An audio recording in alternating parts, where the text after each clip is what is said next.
everyone, welcome to JLN online class. Today we will discuss Geography chapter 7 Our Country India.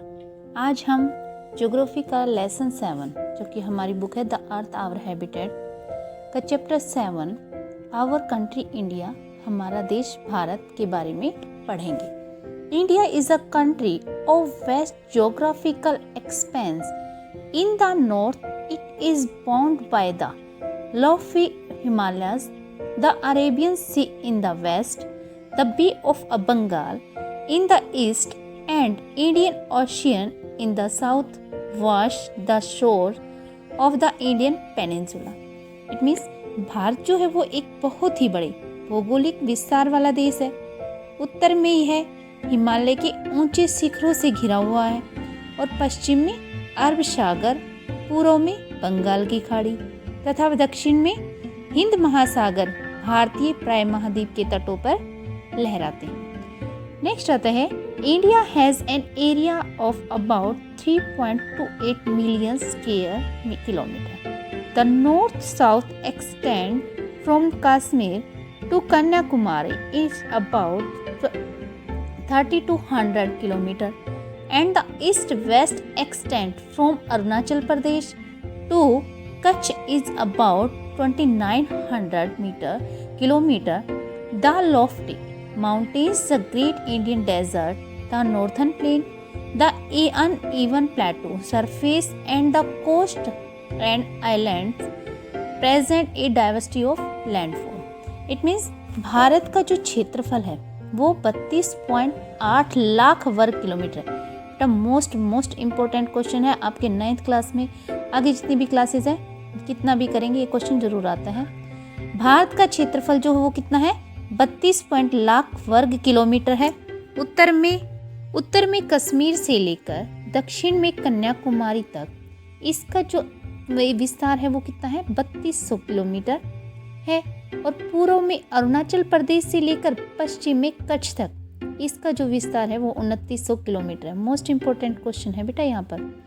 ऊंचे ऊंचे पर्वत, भारतीय महामरुस्थल, उत्तरी मैदान, असमान पठारी, स्तरीय तटीय भाग एवं द्वीप समूहों की विभिन्नता को दर्शाते हैं. नेक्स्ट आता है कि there is a great variety in the climate, vegetation, wildlife as well as in the language and culture. In this diversity we find unity that is reflected in traditions that bind us as one nation. India has a population of more than 120 crores since the year 2011. It is the second most populous country of the world after China. Means भी यहाँ ना जलवायु, वनस्पति, वन्य जीवों के साथ साथ भाषा और संस्कृति में भी काफ़ी भिन्नताएं हैं कि लोग अलग अलग भाषा बोलने वाले हैं, अलग अलग संस्कृति को अपनाने वाले हैं. इस भिन्नता में भी एकता पाते हुए जो हमारी परंपरा है जो उनमें ये सारी चीज़ें दिखती हैं और यही कारण है कि हम एक राष्ट्र में बंधे हुए हैं. वर्ष 2011 की बात करते हैं तो यहाँ की जो है आबादी कितनी थी 20 करोड़.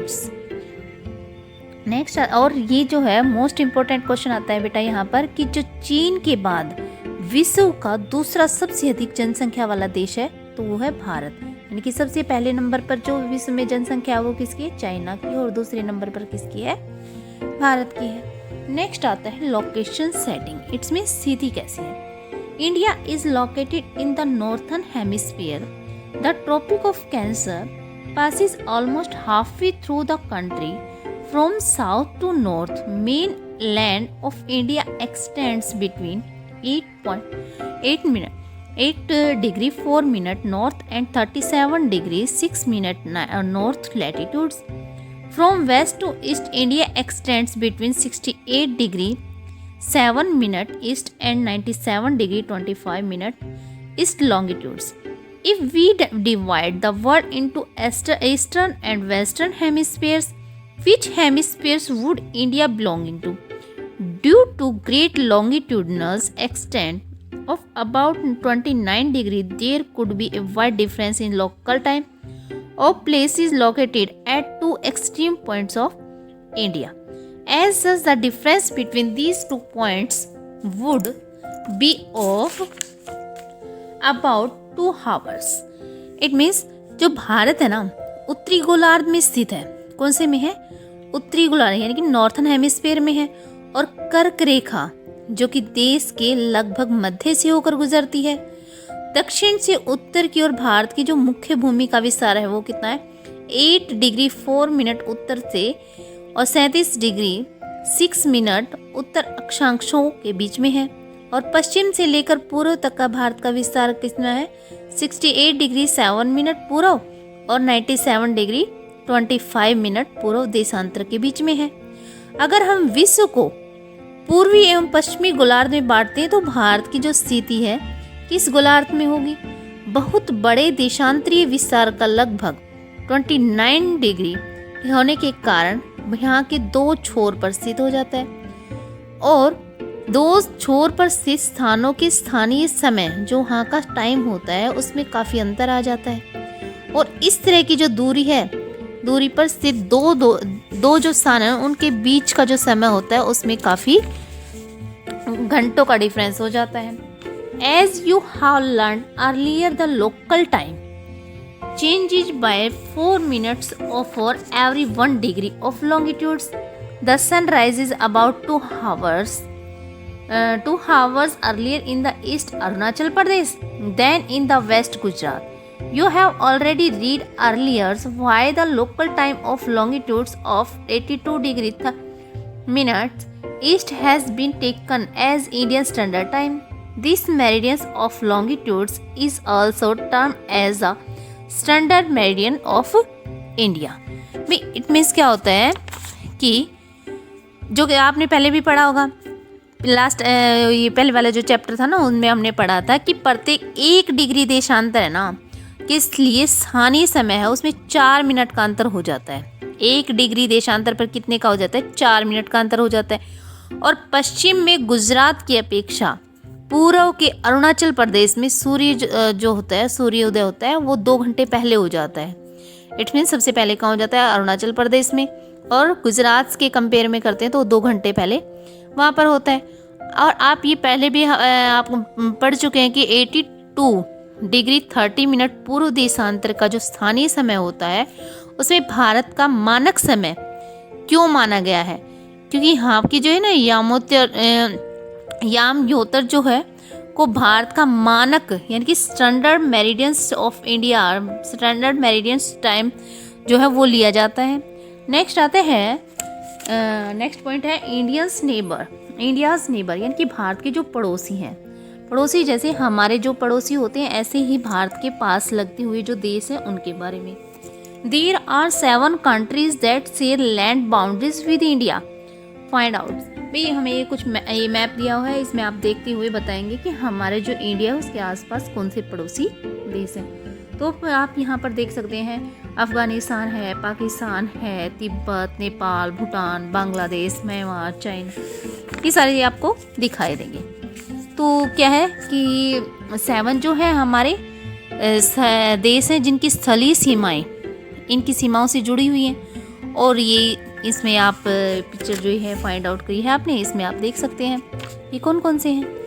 तो नेक्स्ट आता है कि हमारे पास of these countries from the figure 7.1 how many of these countries don't have access to any ocean or sea. Across the sea to south lies our islands neighbors Sri Lanka and Maldives. Sri Lanka is separated from India by Pak Strait. It means इसमें ना कौन से देश है जो कि देश है जिनकी सीमाएं समुद्र से जुड़ी हुई नहीं है. तो इसमें देखने के बाद आपको पता चल जाएगा. दक्षिण में समुद्र में स्थित 2 द्वीप हैं श्रीलंका और मालदीव जो हमारे पड़ोसी हैं. और पाक जो संधि है पाक जल संधि भारत को श्रीलंका से अलग करती है.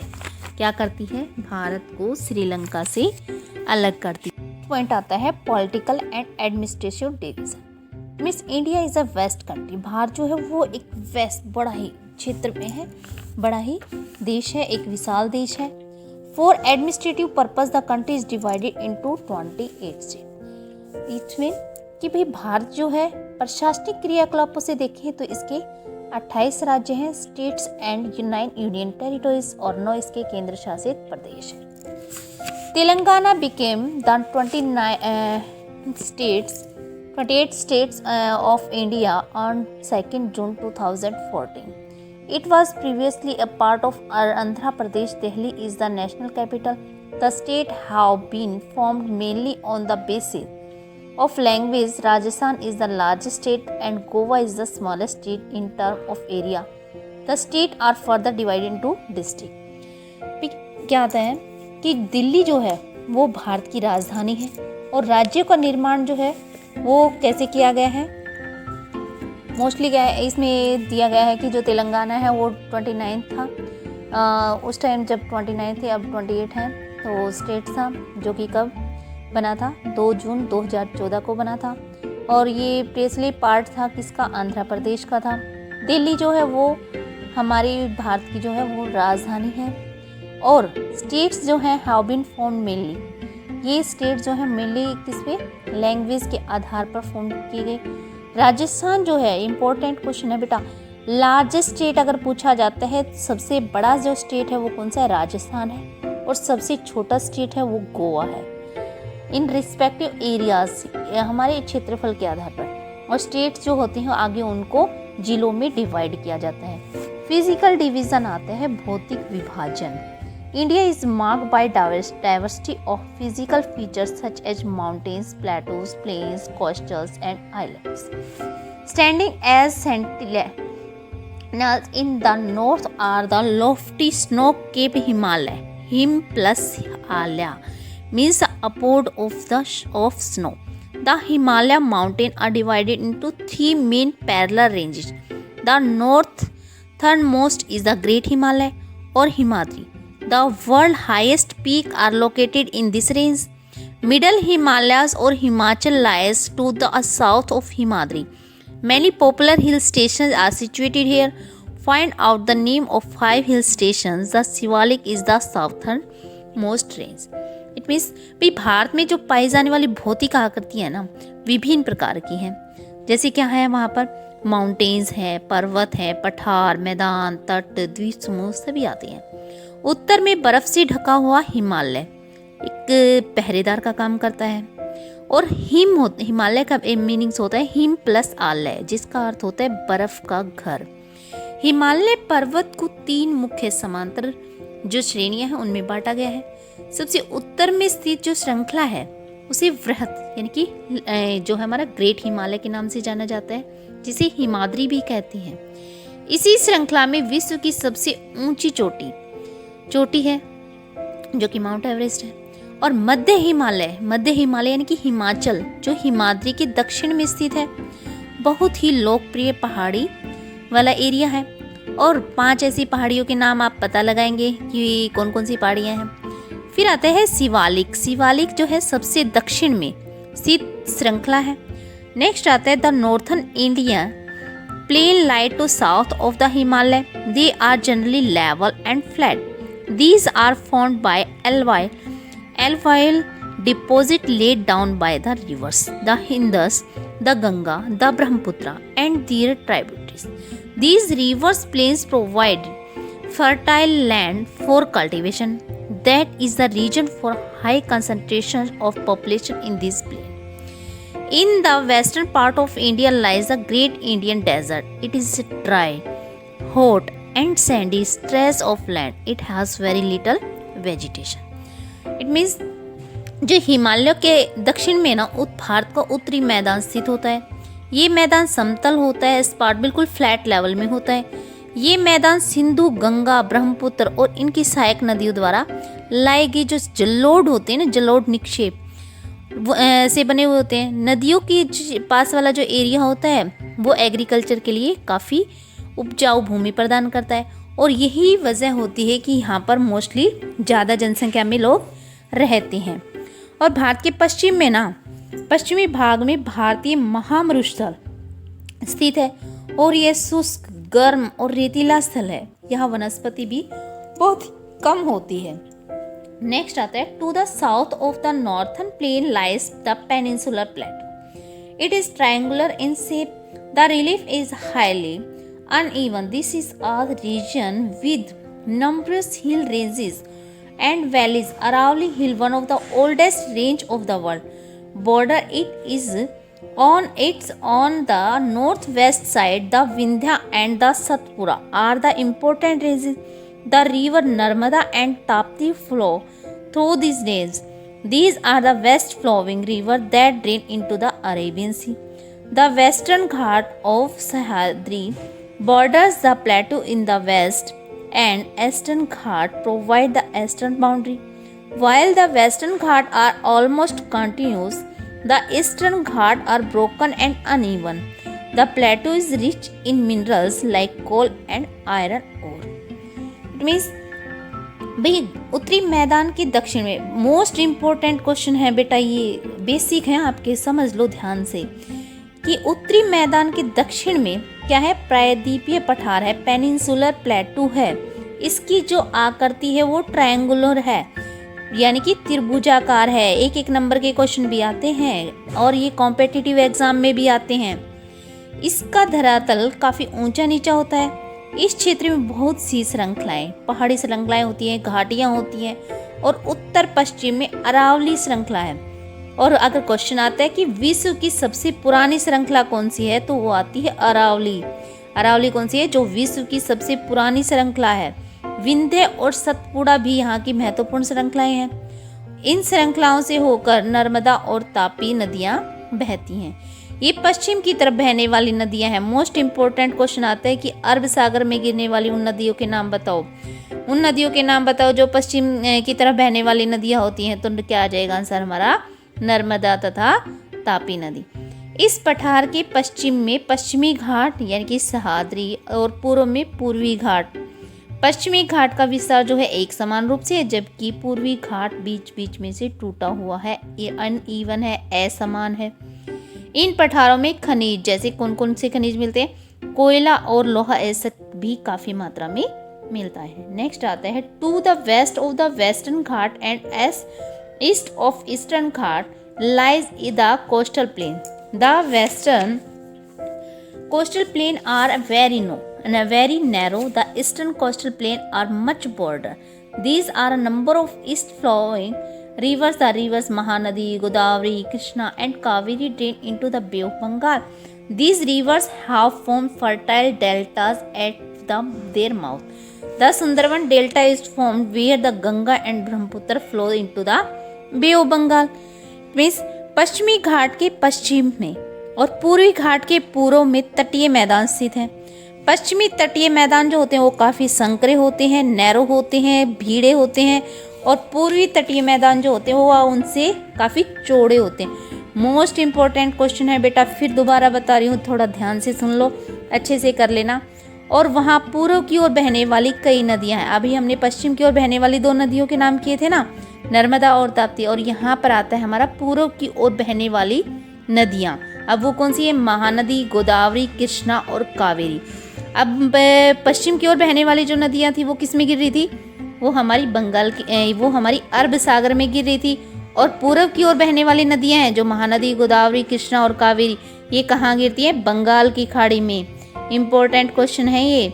और ये नदी है ना अपने मुहाने पर, इट्स मीन अपने जो माउथ पे, जब वो समुद्र में गिरने से पहले अपने मुहाने पर क्या करती है, उपजाऊ डेल्टा का निर्माण करती है.